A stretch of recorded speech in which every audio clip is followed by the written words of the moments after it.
Hello and welcome to the Ice Guys, brought to you by the National Hockey Now Network.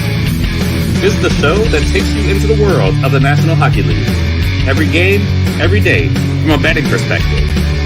With pro sports handicappers, Ian Cameron, Alex B. Smith, and various guests from the world of hockey and sports betting. And now, here's your host, Ian Cameron.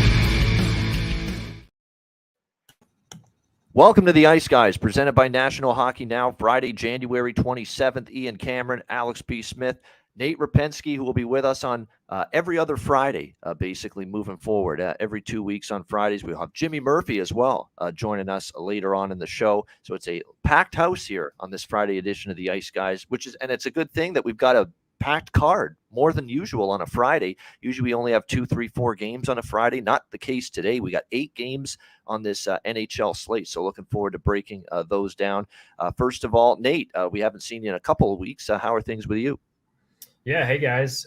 Good to see everybody again. Happy to be back. Things are good, man. Got to take some vacation around the holidays back in New York here. Unfortunately, had to watch my Vikings get exposed as frauds against the Giants, and the Wild are sputtering as well. But hopefully, we'll get some optimism here. They'll make a comeback. But otherwise, things are good. How are you guys? I hate to be cruel to you, Nate, but Minnesota sports sucking. You don't say.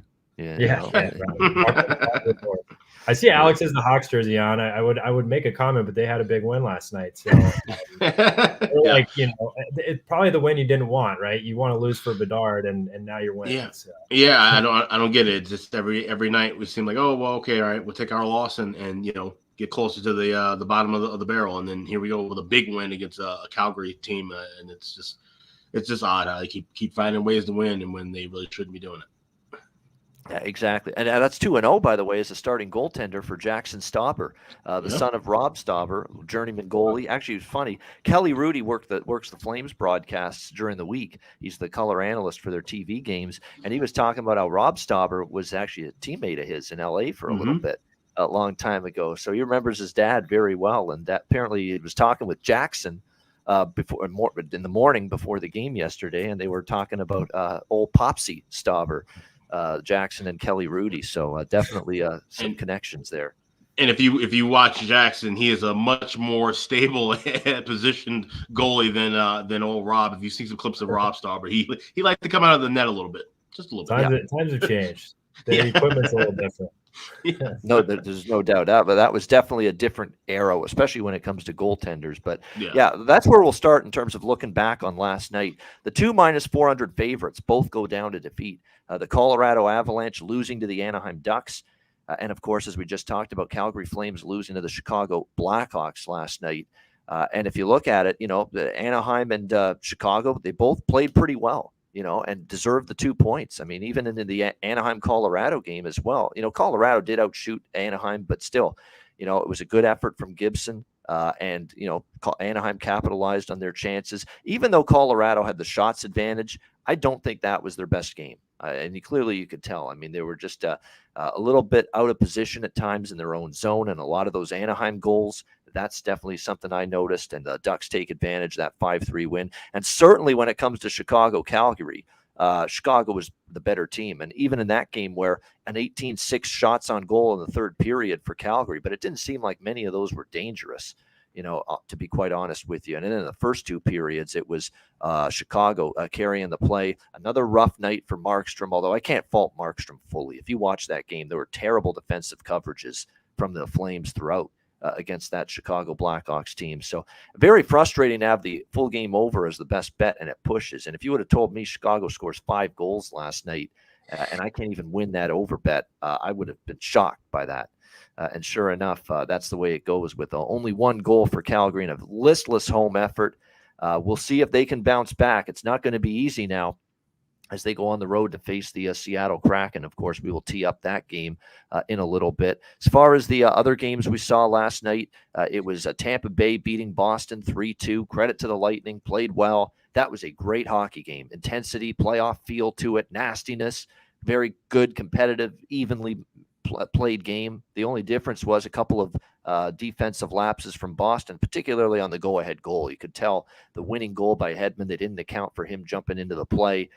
Brandon Carlo falls down and trips his own goaltender, Allmark, in the process. It was just a mess of a sequence for Boston in their own end, and it leads to Hedman getting the go-ahead and eventual game-winning goal to help Tampa Bay beat Boston 3-2 last night. So excellent hockey game, though. You love to see. Apparently, by the way, we know about the incident that happened weeks ago when those two teams played. Jack Edwards had some comments about Pat Maroon, and obviously that ended up being something that was very much publicized, talking about his weight and all that stuff.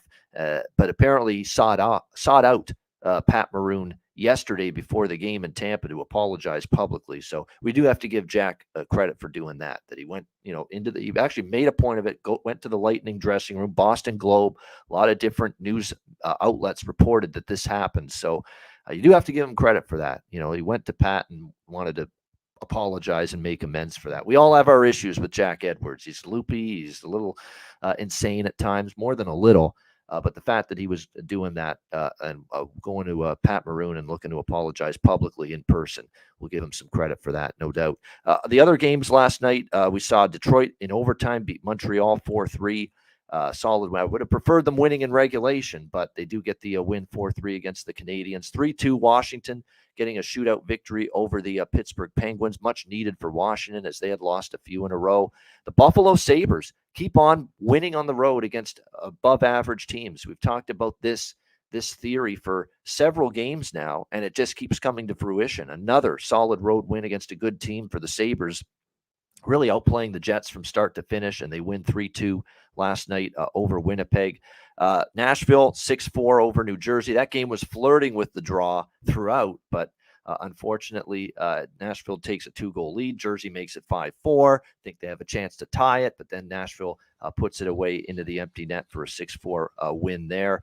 And then we saw Minnesota escape a valiant effort from the Flyers last night, 3-2 overtime win there. And Arizona blanking I think at this point, they're the hapless St. Louis Blues. I mean, what a dreadful performance that was last night for St. Louis, getting blanked 5-0 by the Arizona Coyotes. And as that St. Louis team, I'm telling you what, I think they're closer to selling at the deadline than buying. This looks like we're getting close to let's blow it up and let's start from scratch when it comes to the St. Louis Blues. I think the more you watch this team, the more you see this team's not any sort of viable Stanley Cup contender. Hell, they'll be damn lucky to make the playoffs at this point. So they might be looking in the direction of, hey, let's make some changes. Let's jettison some of the veterans out. Could Tarasenko be dealt? Certainly O'Reilly's been rumored to be traded before the deadline. I think that's where we're at right now with St. Louis.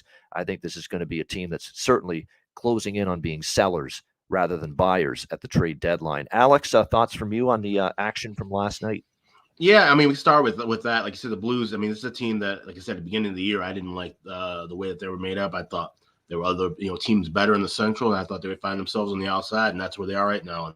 And, getting a little bit older, a little bit slower, just, like I said, don't have the consistency at net, don't have the consistency offensively, and they've had injury issues. So all that combined, like I said, it looks like they find themselves on the outside, and maybe they'll make some moves, and those guys will be going elsewhere to help out some other clubs. But like I said, mentioned some of these big dogs: Anaheim, Chicago, Buffalo, Arizona, even Nashville. I mean, it's funny I mentioned Nashville, even though I like that draw, but I liked Nashville. If I had to take a side in that game because we just thought kind of New Jersey, just a little bit up and down, especially when Mackenzie Blackwood was confirmed too. I really should have sprinkled some money on Nashville at that plus price, but like I said, was looking toward getting that draw, hoping to cash that as the best bet winner, but Nashville was too late, and then we ended up missing that one. But just a lot of interesting games. Like I said, Boston, that was another tough loss for me as well. Really like that spot. But like I said, a good playoff type atmosphere, and when those two teams play, it's always usually some pretty good hockey. And that was the 11th straight win on home ice for the Tampa Bay Lightning. So clearly playing well there at Amalie Arena. Nate, some thoughts from you on the Thursday night action? Yeah, I mean, a lot of similar thoughts, right? I think Tampa-Boston, you guys called it out. Great playoff type game, low scoring affair. I mean, I think it's, Tampa definitely exudes some confidence in the team. 11 wins at home, but beating a Boston team that's been tough this year, in regulation is a huge achievement. And so I think it reminds all of us Tampa's a perennial contender, right? Minnesota squeaks out a win last night. That was big for us. I think Minnesota's really been struggling 5-on-5 generating chances, just hasn't been there this year. And that was one of their strengths last year. So, glad to see them get a win. But yeah, I mean, I think the story is, those some of the misfit, toys, I guess, the teams who are sort of tanking for Bedard, Chicago, Anaheim, Arizona. That's the story of the night for me last night. But I mean, it reminds us anyone can win on any night in this league, particularly in a certain spot. And I agree on St. Louis. I think their quality guys are aging. They just don't seem to really have the offense. And Binnington and that group from a goaltending perspective has just been a circus, honestly, most of the year. So I think St. Louis, to your point, Ian, is probably not even looked at it as a contender at all at this point, and they're just kind of a middle of the road franchise where you probably do think about selling. There's some good young pieces there, and you probably want to build around them. The Robert Thomases, the Kyrous, right? But you probably want to maybe dish some of those older guys and reset. Yeah, saw Thomas get hurt last night too. Yep. There you go. I mean, it's already bad enough, and he's been one of the guys you've had to rely on. I mean, Thomas and Kyrou have been carrying the team up front for the St. Louis Blues, and now Thomas is out, and there's no telling whether this is going to be a short-term or long-term injury for him. So definitely not good news for the St. Louis Blues, and only making matters worse if he's out for a long period of time. All right, let's get to the Friday card. We've got 8 games, and we will begin with the Detroit Red Wings and the New York Islanders. Islanders minus 175, home favorites, 5.5 the total in this game. I'm not going to, sugarcoat it. This is definitely a scheduling advantage and a spot advantage for the New York Islanders. They're rested. Detroit's coming in here on a back-to-back on the road after an overtime game as well last night against Montreal. Certainly, you've got to give the Islanders the advantage in terms of the situationals, but I'm still willing to take my chance going against this team in this kind of price range. This is not a team that I want any part of as a minus 175 favorite. They can't put a puck in the ocean right now. 5 straight games for the Islanders with 2 goals or less during this 6-game losing streak. I mean, we've got a team that's 0-6 in their last 6 games, 6-game losing streak, and laying minus 175. Not for me. Detroit, they're actually not terrible this year on the second night of a back-to-back, obviously coming off the 4-3 win last night against the Montreal Canadiens. They will turn to Magnus Hellberg in net tonight against the Islanders, or at least we expect that it's going to be him here on the second night of back-to-back games after it was Ville Husso in goal against Montreal last night. Ilya Sorokin has been confirmed in goal for the Islanders. And to be honest with you, if you look at Sorokin here, he is on a bit of a skid himself. He's 0-4 in his last 4 starts, and he's given up 4, 3, 4, and 5 goals in those 4 starts. So there's still some people thinking that he's going to win the Vezina. I don't know what they're thinking. First of all, the Islanders are maybe not even going to be a playoff team. Team success does have to have some, impact on the goaltender's ability to win the Vezina trophy. And second of all, his form has fallen off a little bit in the last few starts, Ilya Sorokin. So, yeah, obviously it's a scheduling disadvantage for Detroit, but I'm still willing to bet this team at plus 155 tonight. I am on the Red Wings. I am fading the Islanders. I've done this now several games in a row. I was on Ottawa Wednesday night against the Islanders. Ottawa got the job done. I took Carolina in regulation against the Islanders on Saturday night. Yeah, I have no problem fading this team. It has been profitable for me. It's put money in my pocket going against this Islanders team repeatedly. And win or lose, if it loses, hey, tip my cap and say, well done, Islanders. You broke your losing streak. But I have no qualms or hesitation whatsoever about taking a shot against an Islanders team that I don't think has any business being a minus 175 favorite right now. So I'm on Detroit plus 155. Alex, what do you think here? Red Wings, Islanders. Yeah, from a price standpoint, it makes sense. You can only look at Detroit. Like I said, Islanders have no business laying this kind of a price against anyone right now. But I've taken shots with Detroit this year in this plus price roll, and they laid some eggs for me. So where I just want to pass this one.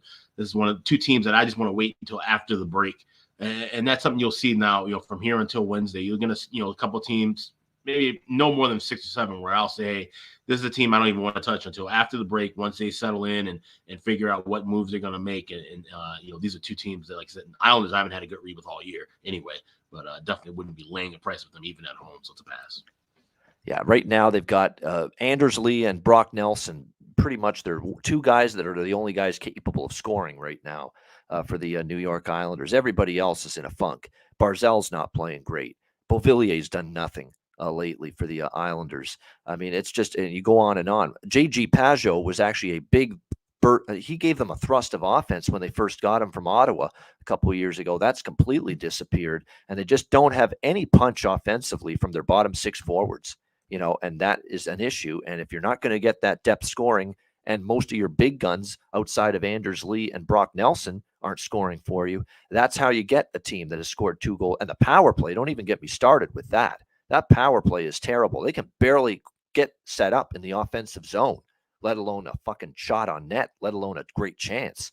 I mean, right now it's an Islanders power play that is clearly not getting the job done, and I don't like anything about their power play. The starting the rush up the ice is too slow. I find there's way too much indecision, way too much passing, not enough simplification. When your power play stinks, you've got to simplify it. You got to shoot the puck from anywhere, look for some traffic, look for some rebounds, and they are just totally not getting the job done offensively. And like I said, the power play has been a big part of it too. Even strength power play, all things offense right now for the Islanders are failing miserably. What do you think here, Nate? Detroit, New York Islanders. Yeah, I might take a little bit of an alternative take, and it's one of those where, the Islanders have been abysmal, right? They can't produce any offense. Sorokin been a bit lackluster lately, but I think Detroit coming off a back-to-back, you look at Detroit, I mean, they're bottom of the league in 5-on-5 scoring chances created. If Sorokin has a good game, if the Islanders, I mean, they have one of the top penalty kills in the league, I think you have a chance here for a team who's lost 6 in a row to sort of get off the schneid. I don't love the price at all. And so I'm going to look to the Islanders plus 35 three-way in the first period. I think, they get a goal at home. Detroit's traveling. Detroit's one of the worst first period teams in the league. I think that's a decent price for a team that's lost 6 in a row and needs a win badly. And then I also think, you maybe look to Islanders in regulation minus 115 if you're going to take it, right? You try to get that price. So for me, not encouraging results in the past, but, Detroit's certainly not a stalwart. They're coming off a back-to-back. They're not a great team. I'm going to take the Islanders to kind of right the ship, particularly with the veterans they have in that locker room. It's not a type of team, with the pride they have that's going to make this 8, 10, 12, 14 straight. I think they get off the schneid tonight. So I'm going to go Islanders first period on this one and probably lay the minus 115 in regulation. All right, there we go. But I think it sounds like you like the first period, though, a bit more, right? Yeah. There you go. All right, so that's Islanders minus a half, plus 135 or so in the first period. You can even get plus 140 in some spots with Islanders first period puck line. But Nate also likes in regulation here with the Islanders to get off the schneid and get back in the win column. Islanders in regulation minus 115. All right, Battle of Ontario, Ottawa Senators, Toronto Maple Leafs. Toronto minus 200 home favorites, 6.5 the total in this game. Toronto is playing some really good hockey. They've had obviously a big overtime win, a TNT game on Wednesday night, which was another very good hockey game. Rangers and Leafs the other night. It was very even. Either team could have won. It was back and forth. It was a brilliant goal in overtime from Mitch Marner, where he just comes to an absolute stop, dead stop. And then all of a sudden he turns on the Jets and beats both Artemi Panarin and K'Andre Miller to the net and stuffs it home past Shesterkin for the overtime winner the other night. It was a great goal by Marner. The big news, of course, for Toronto is Austin Matthews being out now for 3 weeks minimum, and will miss the All-Star game as well because he was the first Leaf representative to be in the All-Star game. So he won't suit up in that. That's disappointing for him, but more disappointing for the Leafs. They'll be without number 34 for the next 3 weeks. Ottawa might be live here, but they have just been way too inconsistent. When they've won a game previously, they haven't exactly followed it up with a great game. And if you actually look at recently when these two teams have matched up head-to-head, Toronto has dominated here in Toronto at Scotiabank Arena, 6-0 here against Ottawa, hosting the Senators the last 6 games in Toronto between these two teams. And to be honest with you, the Leafs are playing great hockey at home, period. They have a 19-7 home record this year, the Toronto Maple Leafs, which is kind of a departure from years past where, oftentimes they've actually played better on the road. They've been more relaxed, more comfortable. You get away from the crazy circus and the media circus that is Toronto. But this year they've thrived playing at home here in this game. I don't know. When you look at Ottawa, they beat Pittsburgh at home in overtime. Pittsburgh struggling at the time. They beat an Islanders team that's reeling. They beat Arizona, which isn't saying much. They beat Columbus, which isn't saying much. There's not a whole lot of recent wins for Ottawa against quality foes, and I actually, the funny thing is, I was more interested in maybe taking Ottawa if Austin Matthews is playing. With him out, I always worry about the whole team rallies around it for one game. Everyone picks up their bootstraps, does a little bit more. And to be honest with you, the Leafs are playing pretty good hockey. They've dominated Ottawa in this building. So for that reason, the lean that I have for Ottawa plus 170, it's probably going to stay that. Just a lean. For now, I'm passing on this one, Senators and Leafs. Alex, what do you think here? Ottawa, Toronto. Yeah, I was looking at Ottawa, initially just looking at the big price because, like I said, with this is a rivalry game, and in recent years, Ottawa, despite struggling, had played Toronto tough. That hasn't been the case lately. They've lost the last 6 meetings in Toronto. Like I said, the Leafs have played well at home. And now with Matthews out, this is a team that they're not gonna, sulk and cry about him being out of the lineup, at least not right away. They're gonna step up. It's gonna be the next man up mentality for sure. Even if it is heading into the All-Star break. You obviously worry about, okay, if our star goes down, we don't want to get anybody else hurt in the next couple of games before having some days off. But I think this is going to still be a effort where Toronto plays well, and there should be good back and forth action. I kind of lean with the first period and full game overs. First period over, it's 10-4 the last 14 meetings between these two teams. And we've seen Ottawa go on an 8-1 run the last 9 in the first period over. But laying $1.55, $1.60 is a bit high. So I'd wait and grab it in game, try to grab it somewhere anything cheaper than $1.25. I'll probably jump in and grab a first period over here. But that's the only thing I'm looking at. I don't like anything sidewise. And even 6.5 is a little high in that full game total. So wait, knock that down to a 5.5 and jump in on that as well. All right, there we go. Good stuff indeed. And look who's here. Jimmy Murphy is with us, our Friday guest. Jimmy, how are you doing? What's up, guys? How are you? How's it going? Good timing. First of all, actually, before we get your thoughts on this one, Ottawa, Toronto, I love that. I didn't love it for me because I bet Boston, and I'm sure Bruin fans didn't love it, losing 3-2. But I loved that hockey game last night, Bruins and Lightning, in terms of that was a great hockey game. It was ultra competitive. It was back and forth. It was pretty evenly matched. It had some physicality, some intensity, some nastiness. It had a little bit of everything, and that was a great hockey game last night, even though the Bruins ended up on the short end of it. Hey, either way, it's good for me, right? Gets clicks either way. So, yeah. But no, it was great. It was a great game. Had a playoff feel for sure. I mean, I had a good feeling that Tampa, based on the previous two, against the Bruins, they had already lost to the Bruins twice. They were really going to want this game, treat it like a playoff game, and that's what they did. And Vasilevsky was just amazing in net for them. So yeah, I mean, look, I just wrote about this for Boston Hockey Now, guys, and I mean, I don't know how we could apply it. We could apply it, I guess, to in a betting standpoint as well, is if you see the Bruins going up against a team that's got a big physical mobile defense like the Tampa Bay Lightning or the Seattle Kraken, that might be the time to go against them. They have struggled. This is a pattern. And if you look in the past too, I know there's different faces, different players, and I'm not taking anything away from what this Bruins team right now is doing, the history they're making on almost on a nightly basis. It is amazing what they're doing. And I don't think this is, oh my God, the end is near, the sky is falling, but it's something to keep an eye on. And also, we'll see what Sweeney does at the trade deadline to address it, but they really struggle with these teams. And you go back to through the years when they lost to the Lightning in the playoffs a couple times, same thing. And they lost to the Islanders. They just can't get to the net, and they get pushed out to the perimeter against these teams. So this is kind of what I said in the story, is a big mobile physical defense is the Bruins' kryptonite, and that's something to look at going forward. Yeah, and they played like it last night, a lot more physical, and I think they were looking to ramp it up because they didn't like the way they thought they were just way too soft at that end of the ice when they lost those games to Edmonton and Calgary, Tampa Bay on the end of that road trip that they had. They made up for that last night for sure. Jimmy, Ottawa, Toronto, anything you like here? Yeah, all signs point to Toronto here, but look, I mean, I thought, I know it's the Islanders and they're struggling, and I get that they're in a tailspin right now and everyone's kind of going open season on them. But still, I thought that was a pretty gutsy win by the Ottawa Senators against the New York Islanders the other night. And that's why if I'm going to do anything here, I'm not going to go near If I was going to go with the side, I would lean Toronto on a puck line maybe. But at the same time, I think the Islanders can keep it close.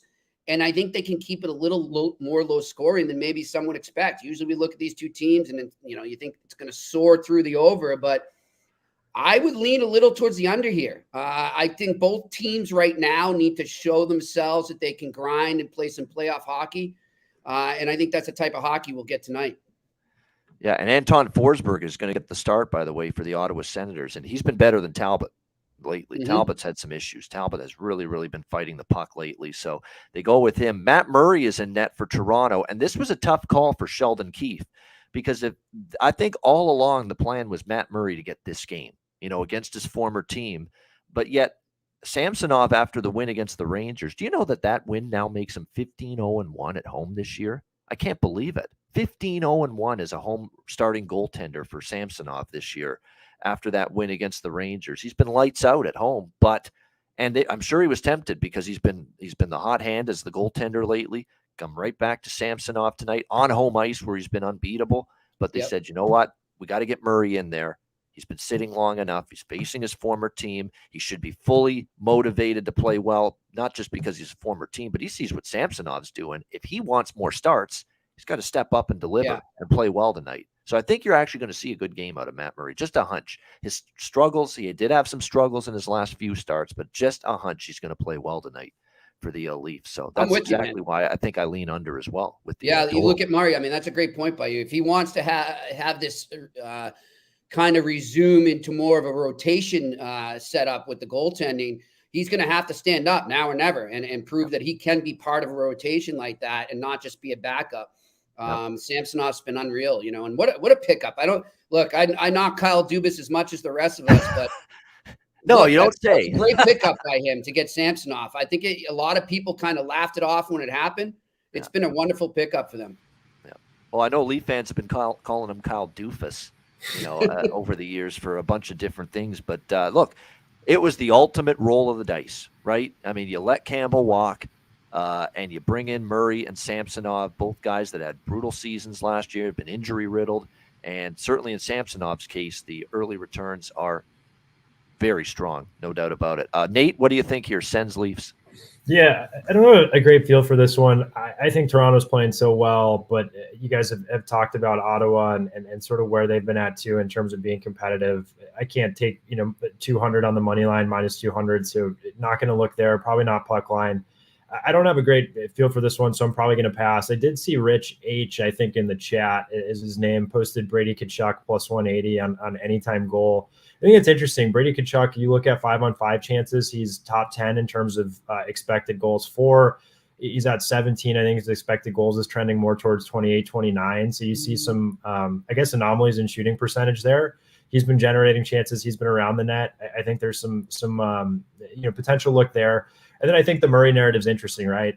Certainly motivated to get back in the rotation, playing against Ottawa where he was, potential for under there. That's maybe a lean. But if I'd take anything, I think Brady Tkachuk, pretty premier offensive player at plus 180 anytime goal is decent price for me. Yeah, I'd even go a step further. Claude Giroux has actually always played pretty well against Toronto. Claude Giroux to score a goal might be a really good look. You can actually get in some places plus 300 on him to score a goal tonight. So Claude Giroux for Ottawa. And if you're going to go with the Leafs, Calle Yarncroke, I've talked for several games about him, but Nylander is rolling right now. In terms of points, in terms of goals, no question. So there's some decent options there as far as Toronto goes as well for goal score props. Don't even sleep on he got the first goal against the Rangers, and he seems to be getting shots and chances even though he's down the lineup. He's only playing on the fourth line. Actually, you know what's funny is he's moving up here tonight with Matthews out. Pontus Holmberg, wow.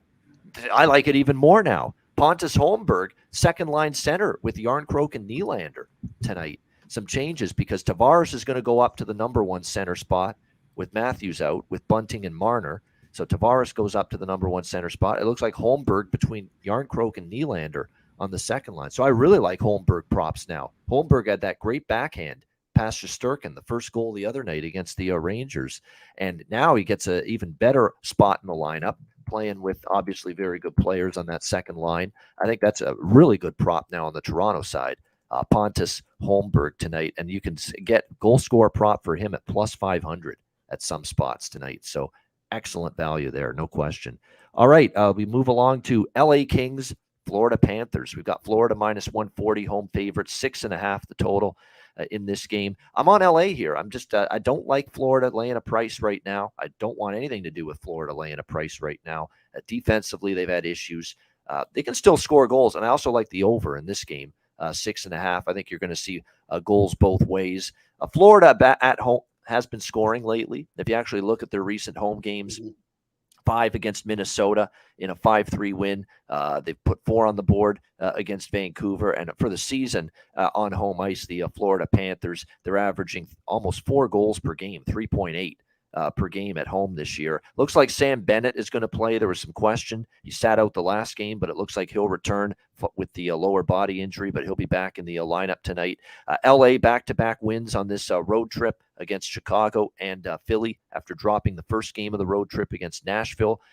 This LA team, very capable offensively as well. They've scored 9 goals in the first 3 games of this road trip. You look at series history, we saw 5-4 out in LA back in November when these teams played. It soared over the total with room to spare. And LA has played Florida very tough. 4 straight head-to-head victories for the LA Kings over the Florida Panthers. So this is a side and a total look for me. LA plus 120, over 6.5 as well, minus 130. Alex, Kings Panthers. Yeah, I'm right there with you. I played Kings. I got plus 120 as well. I saw Copley, not officially confirmed, but that's what they seem to be leaning with. He's been just red hot right now. You know, tried fading him a couple of times when he first came up with LA. It didn't work out. He's just been solid, and even with the total, kind of scares me a little bit. I mean, you look at 6.5, you got to lay at least $1.25 at the cheapest, and it makes sense, especially with Lyon the way he struggled. For Florida, and like I said, Florida starting to get their offense rolling a bit. So I could see the over, but I just worry about it because if one of those guys, buckles down, then this could easily, try to go and slip right under that 6.5 and you're laying at the price. So I'm going to just play it safe. Go with the Kings plus 120. Except Florida shouldn't be laying $1.40 against anybody. And the Kings have dominated in this series. They've won 20 of the last 27 meetings overall, and the underdog has cashed in 4 straight when these two have played. So all the more reason to back LA here. And keep in mind, the thing that and why I like the over too is because Copley's play has, regressed a little bit. If you actually look at his last few starts, he's not playing like he did initially when he started 11-2, hasn't played nearly as good lately. So Florida, I think, will find the back of that. Florida scores at home, period. They average almost 4 goals per game at home this year. But I think the Kings will find the back of the net too, because if you look at Lyon, he has faced a shit ton of rubber. These last couple games, those back-to-back games against the Rangers and the Penguins, they took a lot out. That crazy Florida-Pittsburgh game, and he's doing everything in his power to give his team a chance. Some of those saves in overtime were incredible that Lyon made against Pittsburgh to give them the chance. But, he's faced a lot of rubber, a workload that he's not used to this many games in a row at the NHL level. That's going to come back to, I think, maybe haunt you a little bit as time goes on, and you're going to wear down a little bit. You're facing, obviously, a level of offensive opposition that you just don't see when you're in pretty much at the AHL level for much of your career. And eventually, you're going to wear down a little bit and have some struggles. And I could see that starting to develop with Lyon. And Paul Maurice is stuck because Spencer Knight, I don't know what's going on with him, but apparently they thought he was going to be ready to play again. But now they think he's just not quite ready, and then maybe they rushed it back a little bit. And Bobrovsky's still day-to-day, so they're stuck. He's got to go with Alex Lyon. There's really no choice right now. Jimmy, what do you think here, Kings-Panthers? Yeah, I mean, if I was going to lean on I'm not going to touch anything on the side or even on the over-under in this one. I kind of too many question marks going on in my head when I look at this game right now. But if I was going to do something, I would go with the Kings as an underdog here. But I'm going to look in the props department, guys, and look at a Carter Verhaeghe, who's been absolutely on fire right now. I'm looking at, he still gets some really good value on a goal prop for him to get at least 1 goal. I'm looking at plus 170. Give me that. And I'll also look at Adrian Kempe to score for the Kings. Get him at plus 200. So those are my 2 plays for this. I know they're only props, but I don't really have a good feel on the game itself. Nothing wrong with that, props. And I agree. I think Verhaeghe, goal, point, assist, all those props for him are worth a look. And Anton Lundell as well. I've talked about him repeatedly now. He's been up the lineup for Florida and still on that top line with Barkov and Reinhart. He's been a point-producing machine. It's funny because his point prop, it looked like it cashed against Pittsburgh, but they actually took the assist away from him on one of those goals. So he actually didn't have a point the other night, but he's still worth a look. He's only a very reasonable price here to get a point here tonight for the Florida Panthers. So I definitely think you go back to the well with Lundell to even score a goal or get a point. You mentioned Verhaeghe. He's rolling right now for Florida. That's a good call by Jimmy with his props as well. But Anton Lundell, certainly worth a look. And Brandon Montour has been, to score a goal might be worth a sprinkle, but more than that, to get a point and to get a power play point or get an assist, all of those assists and points props for Montour. Montour's gotten a point in 7 straight games from the blue line. He's really been chipping in offensively from the back end. So it's one of those games where there's some good prop opportunities with Florida, and for LA, there's probably some good opportunities as well. Quentin Byfield's, I think, undervalued because he remains up on that top line for the LA Kings with Kopitar and Kempe. You can't go wrong with that. Fiala started to pick his offensive game up. So definitely it's a good prop game because I certainly think we'll see some goals. Nate, what do you think here, LA, Florida? Yeah. Are we confirmed on the goaltending? I've seen Bobrovsky probable. Do we know if I don't think Knight's in, but do we know if Lion's going? Lion is likely, according to Left Wing Lock. Yeah. Okay, he is. Okay. Yeah. Well, I was going to potentially be on the over. I'll probably be out. Lion's a former teammate of mine, actually a good friend, and so I'm not betting on. Really? Wow, I didn't know that. If I won't tolerate any slander on the show, no. But he's. I think Florida's been atrocious defensively. I was actually at the game at MSG the other night when they played the Rangers, and it was like I think the first play of the game, Adam Fox somehow ended up on a breakaway, and there's just been At Pittsburgh, it was similar. So, yeah, he's been seeing a lot of rubber. I think Florida's been bad defensively. If I had to lean, I'd probably look over. Florida's also been scoring goals. I thought they actually looked decent offensively against New York the other night, obviously generated chances against Pittsburgh. So I'd look over here. I like the Montour play. He's been great on the power play all the way back to like the USHL for folks that follow. I mean, he's a great offensive defenseman. And then Jimmy Verhaeghe for sure. I mean, he was amazing in the New York game.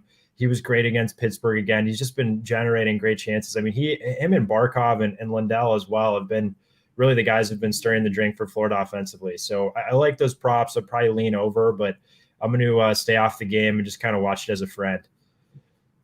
Verhaeghe's also only minus 135 to get a point. And Verhaeghe, in terms of point production, I'm just taking a look here. I think he has gone, it looks like, 6 straight games with a point for the Florida Panthers, and he's only minus 135 to get a point. So, usually you're supposed to be laying a bigger price when you've got someone that's gotten a point in 6 straight games.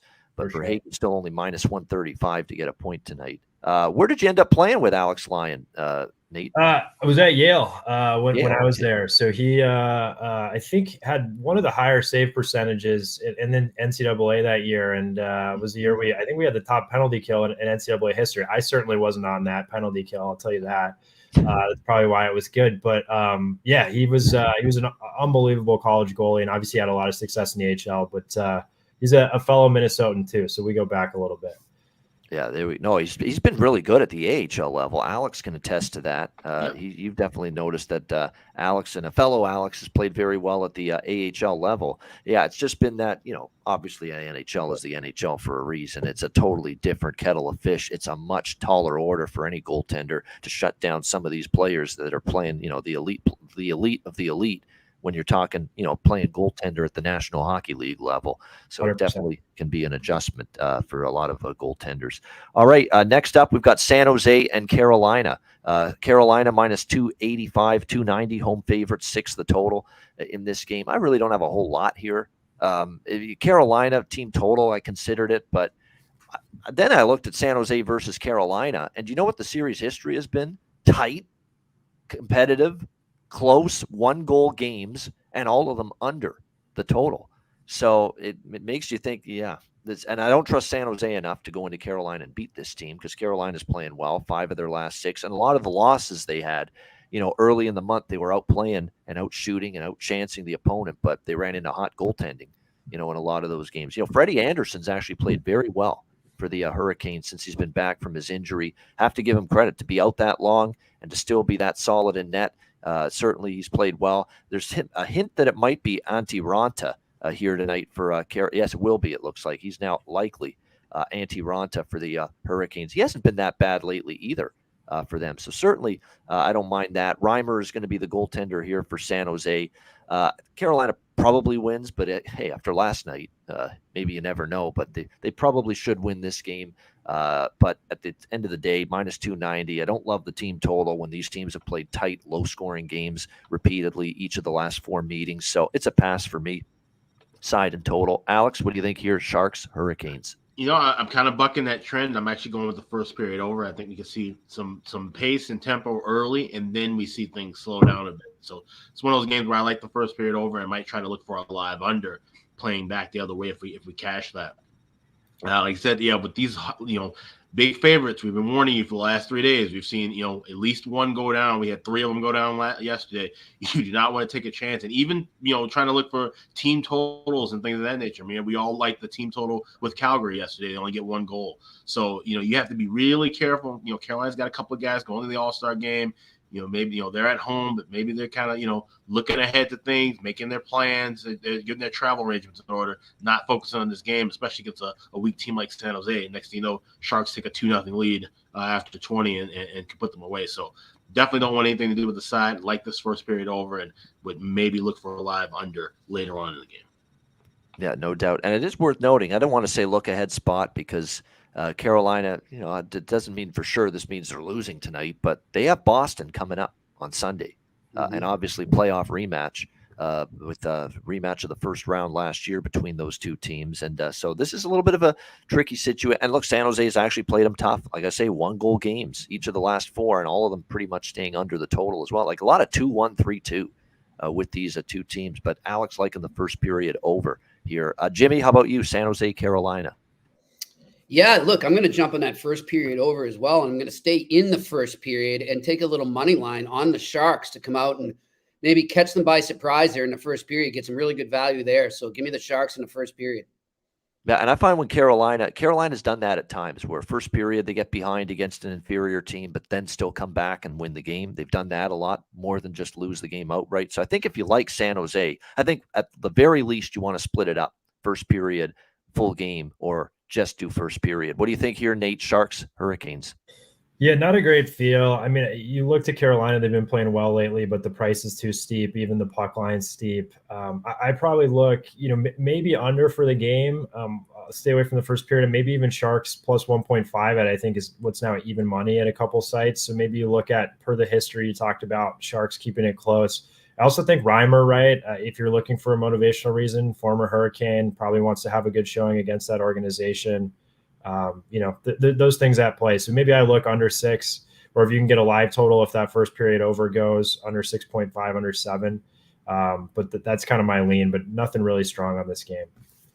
Yeah, definitely. It's definitely a tricky game, I think, for sure. As far as the prop market goes, it's worth noting points for Brent Burns in 3 straight games. I'm just looking at some of these streaks that we're seeing here. He's definitely, and Tomas Hertl's been good. Timo Meyer's been good for San Jose. Teravainen and my guy Marty Necas as well for Carolina. We've talked about him all season long. He gets the overtime winner against Dallas on Wednesday night. He's now scored in 2 of the last 3 games and 3 points. Always a good night to look at a Marty Necas proper too for the Carolina Hurricanes. All right, that's the first half of the Friday card. We'll be right back with the second half of the Friday slate, breaking down the remaining games. Hit the like button if you're watching on YouTube. We appreciate it. We'll be right back with the second half of the card right after we hear from Gramco. All right, whether you or your team's game is on the field, screen, racetrack, or the ice, Gramco is for the game. Grown by farmers who spent years developing premium hemp genetics, Gramco provides customers with consistent quality Delta 8 products ready for any occasion.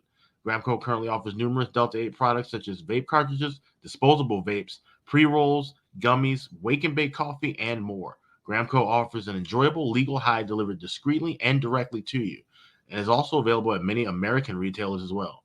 Get the best Delta 8 cannabis products on the market shipped quickly and discreetly from Gramco. If you visit www.thegramco.com, use promo code ICEGUYS, you get 25% off of any order, and all orders on the site that are $50 and higher are shipped free with standard shipping. So live elevated with Gramco and check out their wonderful Delta 8 products today.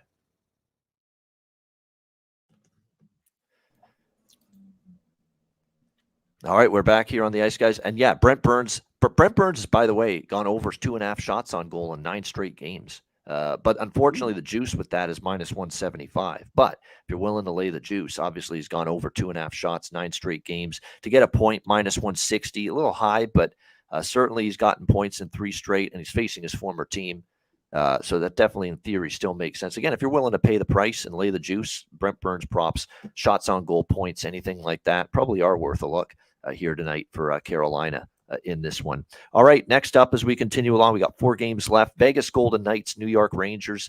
Rangers minus 155, home favorites, 6 the total in this one. The New York Rangers looking to bounce back at home here after playing the Leafs on Wednesday night. Great game. They lost in overtime 3-2.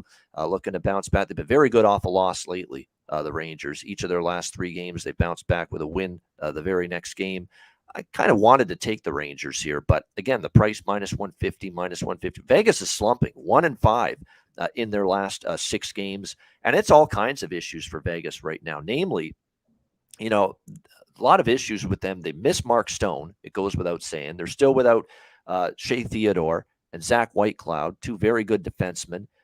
When with Mark Stone out, Marchessault's kind of hit a wall offensively. Riley Smith is definitely on a goal-scoring drought right now, and those are 2 guys they really need right now, especially with Jack Eichel slumping. I credit Jack Eichel for one thing. He's come out publicly and said, I suck right now. I need to be better.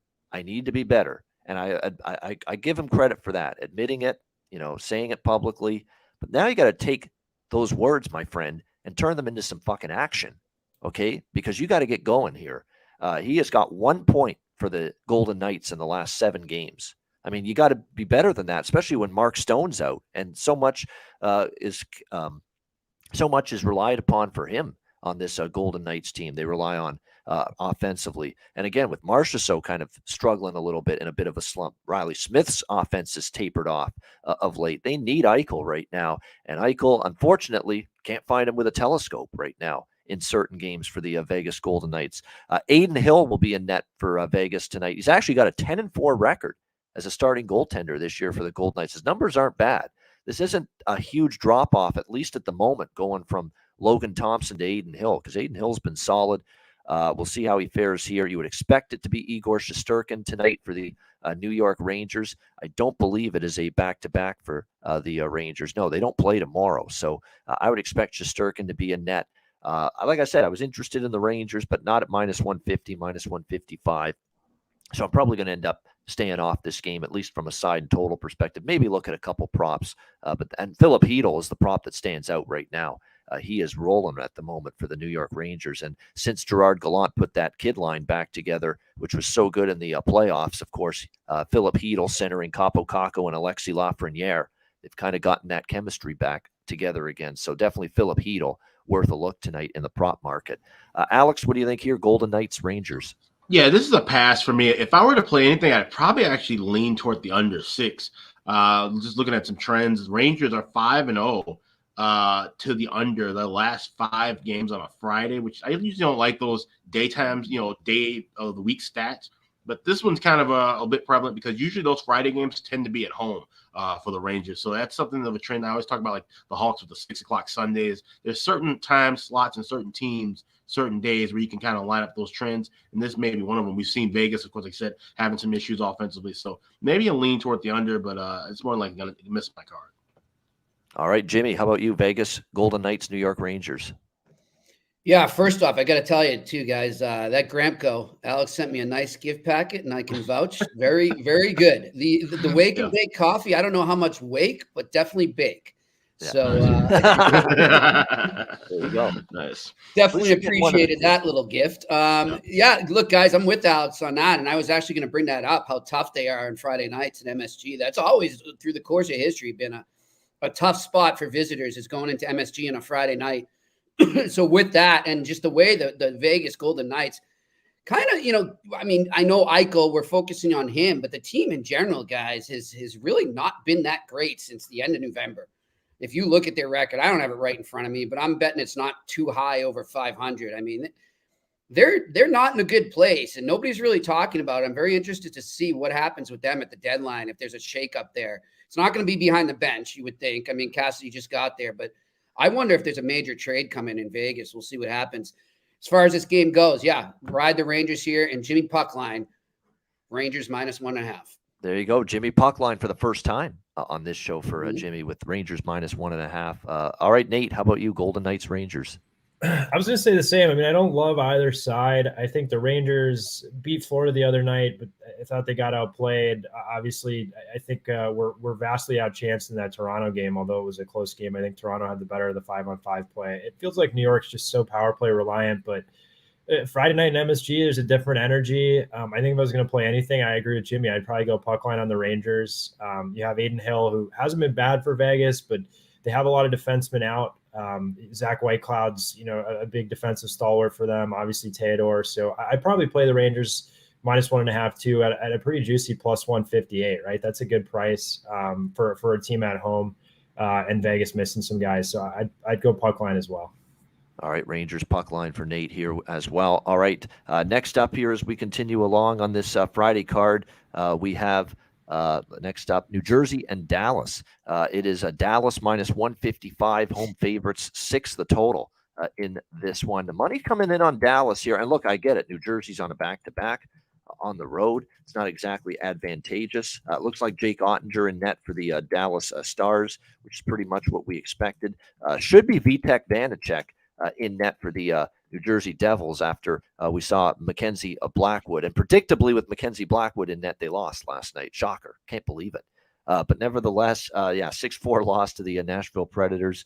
And back to Vanacek, you would think tonight on the back-to-back, who's the better goalie for sure for New Jersey. Look, I get it. Dallas, rested advantage, 2 back-to-back home losses in overtime against Buffalo and Carolina. They're looking to bounce back here. New Jersey did beat them in Dallas last year, though, and they lost at home to Dallas earlier this season. I'm tempted by New Jersey here. In fact, I like New Jersey here. The more this line creeps up, even with the Devils on a back-to-back. Devils have a winning record, actually, on the back-to-back this year, 4-2 on the second night of back-to-back games. And to me, I don't know, with the way that Stars are playing, it makes no sense because they've got everybody back. They're about as healthy as they've been all year, and yet they're still, kind of muddling along. I guess that's the best way to put it right now. There's games where they don't score enough and they lose. There's games where the offense comes to life and then they don't get the defense, or the goaltending from Ottinger is just a little bit off. And it's been just a combination of different things, one game to the next, to explain why they're losing some of these games, Dallas. And right now, if you look at the Carolina and the Buffalo game, it's just the timely goal, they're not getting it. The timely save, they're not getting it. And they're just letting the other team get that. So they've been close, and this is probably going to be another close Dallas game. And to me, there's value with New Jersey +135. You could even consider draw. I think it's going to be a competitive game. That's not a bad option. But with this line creeping up, I definitely think there's some plus price value here on the New Jersey Devils in this game, who are actually, if you look at the last, I would say 8 to 10 games, better form right now than the Dallas Stars. The only thing Dallas has a real big edge in tonight is the scheduling spot. They're at home. They're off. They had a day off yesterday, just rested, ready, waiting for New Jersey, who are coming into this game second back-to-back on the road after being in Nashville last night. They are a little bit, maybe fatigued, but at this price, I'm interested with New Jersey +135. Alex, what do you think here? Devils, Stars? Well, I'm going with the draw right back again with New Jersey. Thought it was a good spot last night. Like I said, didn't end up cashing it. And what happened, I kind of foreshadowed it. I said, if you like the side in that game, I would lean with Nashville because you worry about New Jersey's legs late in the contest because they had played 4 previous games going into overtime or shootout. Sure enough, that's kind of what failed them. They ran out of steam in that third period, and Nashville took hold. So now, second night back-to-back against the rest of the Dallas team, I would be very cautious with taking the Devils on the side. But conversely, laying $1.50, $1.55 with Dallas, not something I want to do right now either going into the All-Star break. And so the team is just kind of middling along, which that's not bad. It's better to middle along and maybe drop a few games now than later on in the season, obviously. So you're just kind of going through the motions. Devils been playing a lot of hockey with those extra periods attached. I like the draw here. I think this could be a close one. We've seen Dallas also back-to-back games going into overtime. There you go. Yeah, exactly. 2 straight draw bets would have cashed in Dallas Stars games. Alex looking to hopefully make it 3 in a row for Dallas going beyond regulation. Jimmy, what do you think here? New Jersey, Dallas. Well, look, I look at it just from watching a lot of, Bruins and just a lot of hockey in terms of back-to-backs, guys. I notice sometimes the team coming in off the back-to-back on the road has got a lot of juice in the first period. I don't know if they're just, they're doing extra things to wake themselves up and get their muscles going or what have you, because they played the night before. And then, as you mentioned earlier, they run out of gas as the game goes on. So that's why I'm going to take the Devils in the first period here. I don't know if they can last energy-wise the whole game, but I like them to come out of the gate strong, and I'll take them in the first period on the money line.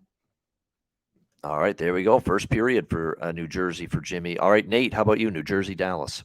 Yeah, I'm going to look. I think it's a tough spot for New Jersey, man. A lot of games back to back.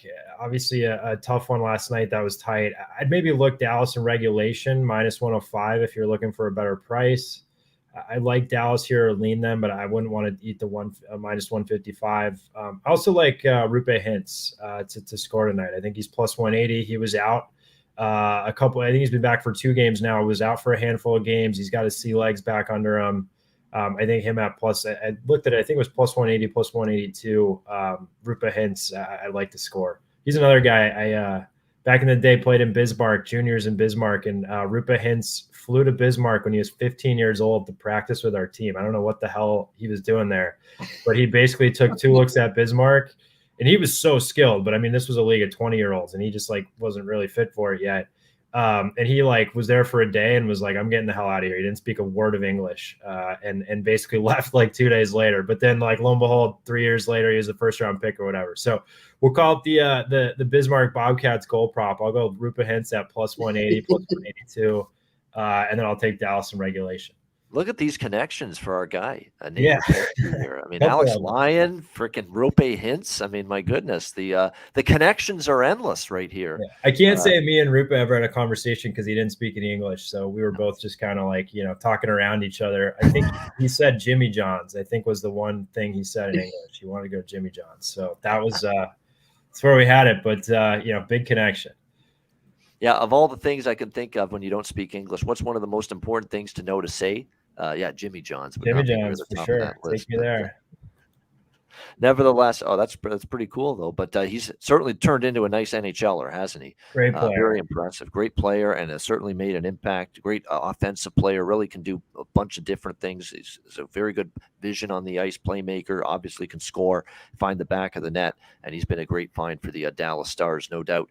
Columbus Blue Jackets, Vancouver Canucks. Vancouver -180, home favorite, 6.5 the total in this one. I am back on another Vancouver over here, although I do caution that I know Rick Tocchet's trying to drill better defensive hockey into this team, but I just don't know if they're capable of it personnel-wise. I mean, is this personnel really capable of digging in defensively? The penalty kill still sucks. Seattle lit it up the other night when they beat the Canucks 6-1 on Wednesday night.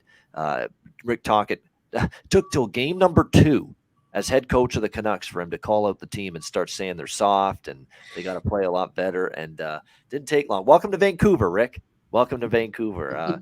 I know you just said goodbye to, and by the way, how hilarious was that on Wednesday night, the little serenade by Paul Bissonnette and Henrik Lundqvist in the studio of Rick Tocchet saying goodbye to him. That was I was stunned that Bissonnette actually has a really nice voice. Like if he really tried to work on singing, he could actually pull it off. He was not bad. He was decent. Absolutely. Yeah. He was not bad at all. In fact, I think just short of good, but he was decent. He could carry a tune at least a little bit. I was impressed with the way he did that. Yeah. And even Henrik on the guitar, that was hilarious. That was, but great stuff, saying goodbye to Rick Tocchet, who, of course, due to the new job as head coach of the Canucks, no longer available to be in the TNT studio. Columbus, I worry about this spot for Columbus. The first thought I had was, don't we have to take Columbus here +160, against this Vancouver team? Should they be laying -180 to anybody? But you look at the Jackets' last 2 games, right? The Johnny Gaudreau return to Calgary, very intense game, very anticipated game. And they battle Calgary tough, and they end up losing in that one 4-3. And then they have the huge monster upset win over Edmonton, TNT on Wednesday night. And they get that overtime victory 3-2 over the Oilers. Those were 2 very hotly contested games for the Columbus Blue Jackets. And now you play lowly Vancouver. I just don't know if we have that same intensity from the Jackets tonight. And then they're back tomorrow night in action on the road at Seattle against the Kraken tomorrow night. So this is a bit of a tricky spot here for Columbus in this game. And after the way Tocchet, read his team the riot act for that no-show against Seattle, that's essentially what it was. They were completely dummied by the Kraken on Wednesday night. You'd expect Vancouver to show a little something. And keep in mind, the Chicago game in Rick Tocchet's debut did show that Vancouver against bad teams can get the job done. That was as good as they played all year, the Chicago game. Before the Seattle debacle, they outshot Chicago like 40-15 at one time in that game, and they ended up finally the dam burst on Peter Mrazek in the third period of that game, and they ended up winning comfortably, the Canucks. Wouldn't surprise me to see Vancouver play well here, but I'm not laying $1.80 with them or taking them in any fashion. So for me, it would just be looking toward goals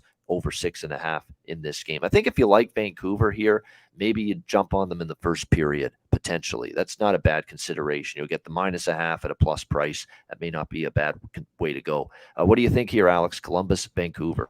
Yeah, I'm going with the first period over here. I played 2 at plus $1.10, and we've been hitting this often with Vancouver. It cooled off a little bit, but we've seen it kind of spring back around, and especially, like I said, getting off a bunch of shots. If you get 40 shots off in the first 20 minutes of play, or they have to get ahead, like it's like 25 to like 8 in the first period in that Chicago game. If they get 25 shots on net in the first against Columbus, they should be able to at least get 2 goals on their own, and they've had some issues on their back end as well. The Martin-Delia combo just really hasn't been hitting that well. So I definitely like this first period over, and it makes sense to look toward the full game over as well. And Columbus, as you would expect, riding Jonas Korpisalo, because it's not like he's been spectacular, but he's actually been decent lately, and he's been better than Merzlikins, much better than Merzlikins, who's obviously had a terrible season. We've talked about that a lot. Korpisalo will be in net for Columbus. I'm going to assume it's Delia for Vancouver. In this one, Spencer Martin is struggling right now. He didn't have a good start against Seattle. The whole team was bad, but Martin didn't have a great game. Delia probably will get the start, I think, tonight, although that hasn't been confirmed as of yet. Keep in mind, still a lot of injuries, too, from a Columbus perspective. But if you're looking at some props tonight here in this one, there's a couple streaking players here that you want to keep in mind in terms of the prop market. You've got for Columbus, Gaudreau has been an assist machine, a point machine. Lionel, same thing, getting points repeatedly. So those two in particular, Lionel and Gaudreau, probably worth a look here. Marchenko, it goes without saying, goal scorer prop.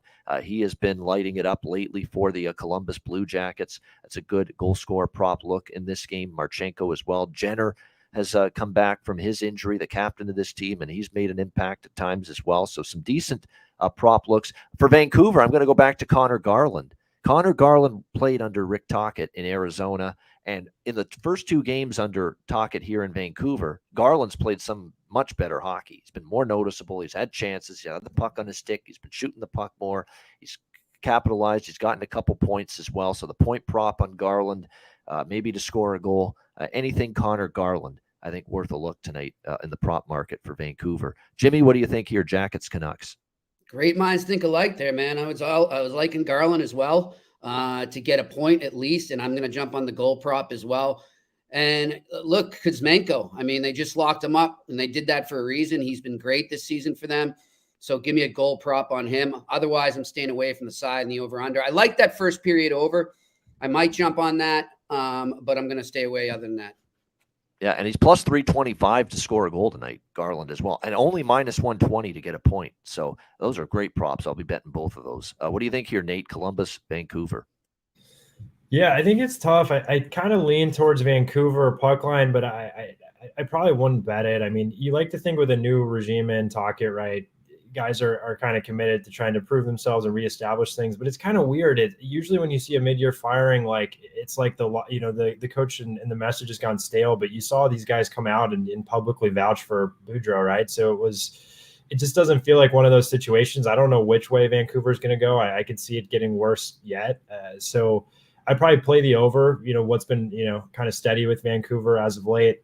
I think Columbus has, Werenski out. They have a couple health issues. I think I'd probably lean towards the over 6.5. Hope Vancouver potentially has a nice game.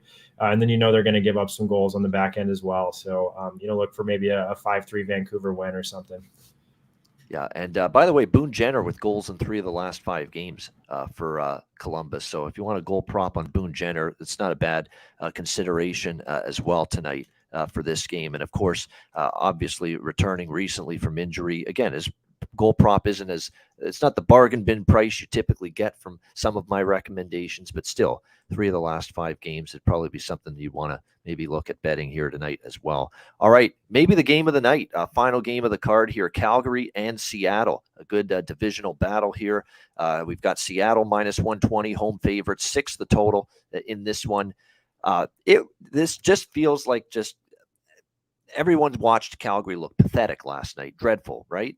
And there's no way now after the way they played last night, right? They're capable on a back-to-back going to Seattle and beating the Kraken, right? And this just that this would be so typical NHL sometimes for Calgary to roll into Seattle and beat the Kraken tonight after such a bad game last night. And honestly, I was looking to bet Calgary here in this game tonight in a bounce-back spot. Flames are in that sort of pattern right now where against some of the weaker teams, they have struggled, and then they raise their game against the better teams. Look what they did against Tampa, beating the Lightning last weekend at home. So, don't totally underestimate their chances here tonight. Obviously, it was an awful game for them, especially defensively. Jacob Markstrom has struggled this year. That was not all on him last night. There were defensive lapses galore from the Calgary Flames in front of their goaltender. They're going to have to clean those up tonight against Seattle.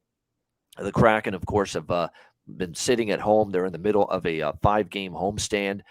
This is the 4th game of that homestand. They beat New Jersey in overtime, lost to Colorado in a shootout, beat Vancouver 6-1 on Wednesday, and then they wrap up the homestand against Columbus at home tomorrow night. We'll see who's in net for the Kraken, but it should be Martin Jones, and it is. We know for Calgary it'll be Dan Vladar. I'm positive of that. Hasn't been confirmed, believe it or not, yet, but you would expect that to be the case after it was Markstrom last night. Daryl Sutter opting to save the guy that's been the better goalie lately for them, Dan Darth Vladar, for this matchup here against the Seattle Kraken. So I was kind of interested in Calgary, but not at this price. I mean, you're talking even money. I needed something a little bit better than that. They have played Seattle pretty well. I know you're going to get Calgary playing a whole lot better after the debacle last night against Chicago. But at the end of the day, I don't think the price is good enough for me to bet it because it's pretty much even money, minus 110. I was hoping Seattle might be a minus 130, minus 140 home favorite. Maybe we'd at least get plus 120 on Calgary. Then I'd be a little bit more interested. This price is just not appealing enough to me at this current number. So while the lean is toward Calgary, at this price, I got to pass. What do you think here, Alex? Calgary, Seattle.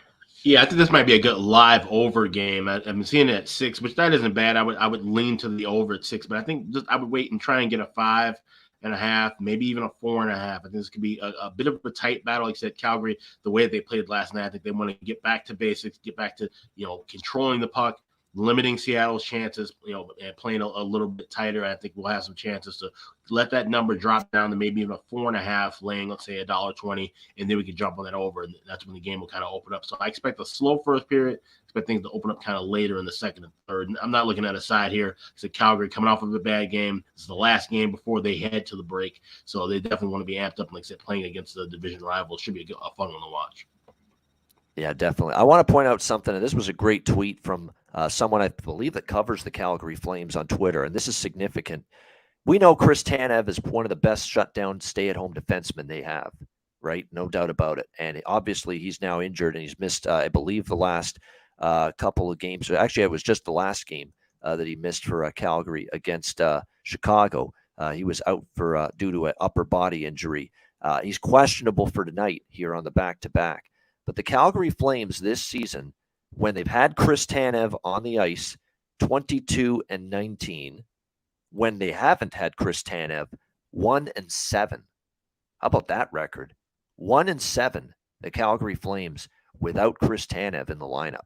So you talk about an impact injury, and he is an impact injury because, again, he's their best shutdown in terms of defensive play from anyone on that blue line. Nobody does it better than Tanev. Positioning is good. He's a big body. He blocks a shit ton of shots. He's just a road grader in front of the net, and they miss him dearly. And the record bears that out. They're 3 games above 500 with Tanev. They're 1-7 without him this year. And of course, last night they were without him, and look what happened. They lose at home to one of the worst teams in the NHL, and they get buried 5-1. So it's an impact injury, and his status matters. And he's questionable for tonight as of right now. What do you think here, Jimmy? Calgary, Seattle? I'm liking a draw here, guys. I think we're in for a good one. I think both these teams, they got their own issues they want to fix, and I think that it's going to be a good old division battle here. So give me the draw. All right, liking the draw here in this one. This is definitely look. I don't have a strong take on the game side or total pregame, but certainly from a watching and a viewership and just a hockey fan standpoint, I'm looking forward to watching this game. I want to see how Calgary responds. And again, Seattle's been one of the stories of the season so far in the NHL, that they have gotten to the point where they are at leading the Pacific Division. It's been quite the run. No question about it for the Seattle Kraken. And I think what's special about the Kraken is that they've gotten so much offense from so many different sources this year. By the way, Matty Beniers is questionable. I can't believe it took me that long to mention that. He's questionable. He suffered an injury. Remember, Tyler Myers took a run at him for Vancouver the other night, and he left the game to injury after that. Oh, he's out. Actually, it's been confirmed. He will miss the next 2 games for the Kraken. So he will not play tonight, nor will he play tomorrow night against Columbus. So Matty Beniers will miss the next 2 games. That's an impact injury. Look at the season he's had for the Seattle Kraken. 36 points for Matty Beniers in 47 games this year, 17 goals, 19 assists. And obviously there's going to be some lineup shuffling as a result. I'm just taking a look now. It looks like Burakovsky. Donato is moving up to that top line center spot, and he's a great prop option right now. Excellent prop option right now for the Seattle Kraken. Donato's Pizza. He has been heating up lately for the Seattle. His dad was, right? Yeah. Yes. Yeah. Dad was a former Boston Bruins player, San Jose Sharks, I think, too, and he's the coach of Harvard. Yep, absolutely. And I'm sure you knew that, man. You probably played against him, right? Yeah. We played against Donato's teams for sure. Yeah, he's a great coach. Yeah, no doubt. And Ryan Donato has picked it up lately for the Kraken, and he is going to fill that coveted number 1 center spot with Eberle and Burakovsky tonight in the absence of Matty Beniers, because that was Matty Beniers' spot in the lineup. And now Donato will take it. And Donato, by the way, 4 goals and 5 points in the last 3 games for the Seattle Kraken. 4 goals, 5 points in the last 3 games. That's a great prop tonight. One of the best prop options, honestly, is Ryan Donato here for Seattle. Goal, points, you name it. Get on those props for Ryan Donato tonight. What do you think here, Nate? Calgary, Seattle. It's tough. I'm with you. Beniers being out, not great for Seattle. I think you look at Calgary in the standings; it's an absolute logjam, right? In that Pacific, and so they have some ground to make up. They're coming into the break. They're going to be motivated. They're, I think, 6 points back of Seattle. So I'd like to lean Calgary, but to your point, in at almost even money on the road after just kind of playing, I probably can't take it. So I maybe look under 6 on a really tight, interdivisional game. These teams know each other well. I'm going to take the under, and then probably just look at props like a Donato, right, or some of those guys moving up. I mean, Donato's, to your point, he's got a nose for the net. If you get him a chance, he's going to score. And now being elevated to that top line and probably getting more power play time, he's a good option. So, but I'll take under 6 on this one tonight, given the context and sort of the urgency probably from both teams and a game that both teams know each other well. Yeah, Poe Buddy's good points there. Poe Buddy's Nerfic in the chat asking Teddy. Of course, Ted Donato. What other Donato would it be? Yeah, that's his dad. I mean, and he's a coach now at Harvard University as well for the Harvard Crimson there. He's a college coach. And, yeah, Boston Bruins, Ottawa Senators. He played there for a little bit. Now, when he played with the Bruins, I believe it was in the mid to late 90s. That's when the Bruins were not the best, at that time. They had some rough years during that time. Actually played for Rick Bowness. He came in when Rick Bowness was the coach of the Bruins. He came in as an interim coach.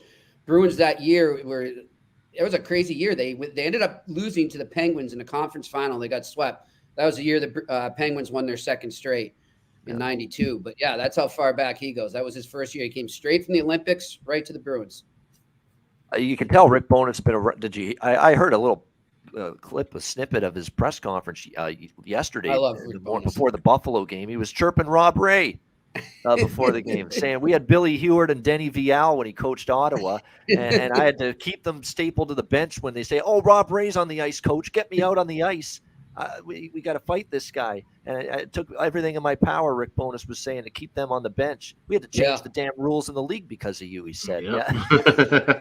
He was chirping Rob Ray big time yesterday. It was funny.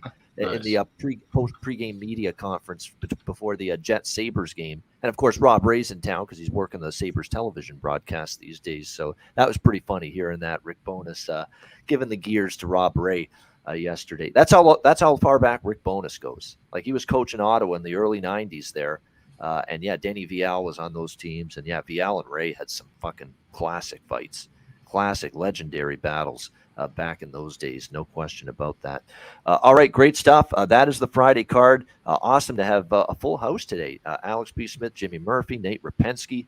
Great times indeed. Hit the like button if you're watching on YouTube, and as well, thanks to those of you listening to the podcast version. We will be back with Best Bets to wrap up the show right after we hear from Manscaped.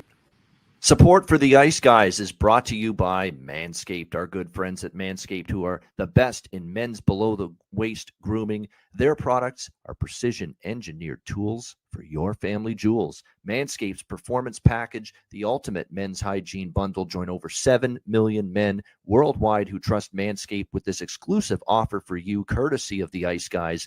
Get 20% off of any purchase and free worldwide shipping with the promo code Ice Guys. That's promo code Ice Guys, all one word, ICEGUYS at manscaped.com. If my math is correct, that's about 400 million balls that you can help preserve with manscaped.com using the promo code Ice Guys. You get the Performance Package 4.0. It is a game changer. The Lawnmower 4.0. It takes care of this, among other things.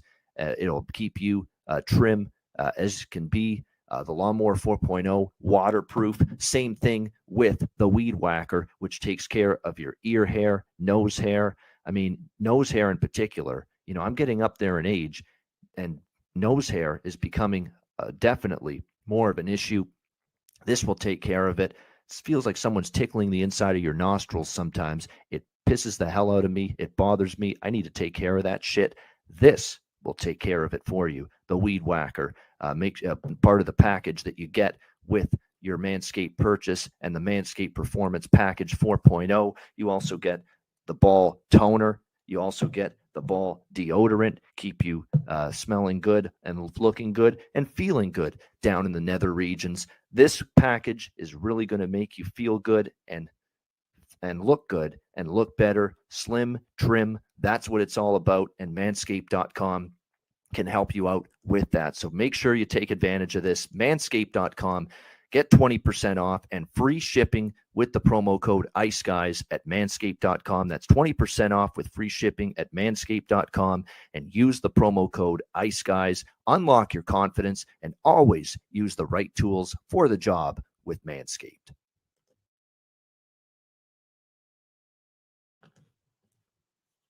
All right, we're back here on the Ice Guys, and Emily, thank you very much in our chat here, saying thanks for the guys that like the show. It's not a big deal to us, but it is to them. So yeah, exactly. She's hit the like button, exactly. If you like, and by the way, I haven't mentioned this enough. We have obviously the podcast on Apple Podcasts, Google Podcasts, all those that I mentioned, Amazon Music now as well. Leave a review. Leave a review of the show. And by the way, I think our average review rating is like 4.6 out of 5, which is very good. And we appreciate that. Like, if you really like the show, leave a review for Apple Podcasts in particular. You can leave reviews of the show there. Definitely a comment, and Spotify. You can leave I think like 5 stars or whatever. Yeah. So yeah. Absolutely. So we appreciate that as well. But and again, patreon.com/IceGuys, $10 a month. Sign up and subscribe there. And really, it's just as much for you guys getting all the great content we post there as it is it's like a little tip for us for putting in the 7 days a week to give you the best damn NHL betting show there is every single game, every single day. Patreon.com/IceGuys. Our daily betting card is posted there. Goalie charts, totals charts, power ratings, and tons of bonus content. So check it out. Patreon.com/IceGuys. Just $10 a month. Also, check out the Ice Guys store, too, iceguys.myspreadshop.com. We've got 20% off everything for the next 4 days. You just click the little tab at the top of the screen. We got the hoodies, we got T-shirts, we got caps, we got everything you need there. So iceguys.myspreadshop.com. All right, indeed. Good stuff. All right, best bets here on this Friday edition of the show. Alex, we'll start with you. What do you like for best bet? Yeah, let's go with Columbus, Vancouver, first period over 2 plus $1.10. I think I saw $1.15 floating around somewhere too. So shop around for the best price, obviously. But this is just one of those games where, and I think we're going to see a few of these, heading into the break where just roll the puck out and it's going to be all offense, not much defense. We haven't seen that much defense with Columbus most of the year anyway. And like I said, the goaltending for Vancouver has been shaky as well. So I expect goals early and often in this one. Let's go with the Blue Jackets and Canucks, first period over 2 plus $1.10. That's my best bet for Friday. All right, Jackets, Canucks over 2 first period. Best bet for Alex B. Smith. Jimmy Murphy, what do you got for best bet? Well, guys, since I won't be with you tomorrow and you give me the chance to pick one from tomorrow, I'm going to look at the Boston Bruins at the Florida Panthers tomorrow. Panthers coming in at that point off a back-to-back. And the Bruins are yet to lose 2 games in a row this season. Pretty amazing. We're this late into the season. That hasn't happened. Give me the Bruins on the money line tomorrow against the Florida Panthers.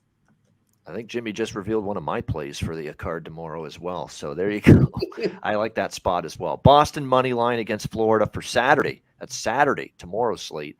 Best bet for Jimmy Murphy. Nate Rapensky. Nate, great stuff. You always do a great job every single time you're on here. He'll be with us, Nate, by the way, every 2 Fridays, every 2 weeks on Fridays moving forward. Nate, what do you like here for best bet today? Yeah, thanks, Ian. Gonna go with the Islanders first period. I mean, it might be one of those plug your nose plays, but plus 135, minus 1/2 first period on a 6-game skid. They're at home. Detroit's on a back-to-back. Detroit's one of the worst teams in the league in terms of first period bets and being able to cover the money line. So let's take the Islanders minus 1.5. Get a little bit of plus money, and I look for the Islanders to win in regulation tonight as well. All right, there we go. But specifically for best bet, like in first period, New York Islanders minus 1/2, plus 135 to plus 140. You can get with that first period for the Islanders over the Red Wings for Nate with his best bet. My best bet for this slate, I'm going with LA, Florida over 6.5, minus 130. Panthers have gone over in 5 straight games. They can score, and at home they can score goals, but I don't trust them to keep the puck out of their own net. I think Alex Lyon, as he goes along and gets more starts under his belt, other teams might have a better indication of where his tendencies and weaknesses are. So LA should find the back of the net, and so should Florida against Copley, who hasn't been nearly as good recently as he was. I like LA in the game too on the money line, but for the best bet, we'll use the total in that game. Kings, Panthers, over 6.5 for my best bet. All right, that'll wrap it up for this edition of the Ice Guys. Thanks to everyone in the chat for joining us. Hit the like button on the way out. A reminder, the Ice Guys is live 7 days a week, Monday to Friday, 2 p.m. Eastern, Saturday and Sunday, noon Eastern. If you can't watch the show live, download the Ice Guys podcast in audio form on all major podcast platforms, Google Podcasts, Apple Podcasts, Spotify, Stitcher, iHeartRadio, Amazon Music, and more. Download the Ice Guys podcast when you can't watch the show live. For Alex B. Smith, Jimmy Murphy, Nate Rapensky, a full house on this Friday. I'm Ian Cameron. Have a great week, a great Friday night. Enjoy the games and good luck. We'll talk to you tomorrow on Saturday, noon Eastern, for a big Saturday slate on the Ice Guys, presented by National Hockey Now.